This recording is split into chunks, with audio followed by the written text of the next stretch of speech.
মা চিৎকার দিয়ে বলি না আল্লাহু আকবার।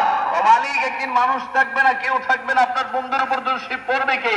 আল্লাহ বলছেন আমার ফেরেশতারা পড়বে, আমার ফেরেশতারা পড়বে। মালিক একদিন জিবরাইল থাকবে না, মিকাইল থাকবে না, ইসরাফিল থাকবে না, আজরাইল থাকবে না। সেদিন আপনার বন্ধুর উপর দোষ শান ও মানে আমরা মিলাদ নবীর মাহফিল চাই কি চাই না? যার হাত তুলে বলি চাই কি চাই না? আমাদের মা বাবার মিলাদ ছিল, আমাদের জন্মের সময় মিলাদ ছিল, আমাদের আকিদার সময় মিলাদ ছিল। ইনশাআল্লাহ আমরা বিশ্বাস করি আমরা যখন মৃত্যুবরণ করবো, জানাজার মাঠে যাব, আমাদের লাশকে সামনে রেখেও আমার দয়াল নবীর মিলাদ হবে, ঠিক কি না?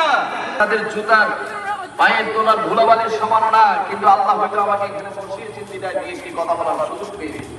এছাড়া যোগ্যতা চলে নয়, কারণ আলেম আমাদের সামনে অবস্থা ডানে বামে সবাই যুদ্ধ আলেম আর হবো বলি না, তাদের সামনে কথা বলা এটা দুঃসম্ভব বিষয়। হয়তো আল্লাহ আমাকে সুযোগ করে দিয়েছে, আমার হয়তো আজকে আমাকে এই চেয়ারে বসিয়েছে, আল্লাহ এই বিশ্বাস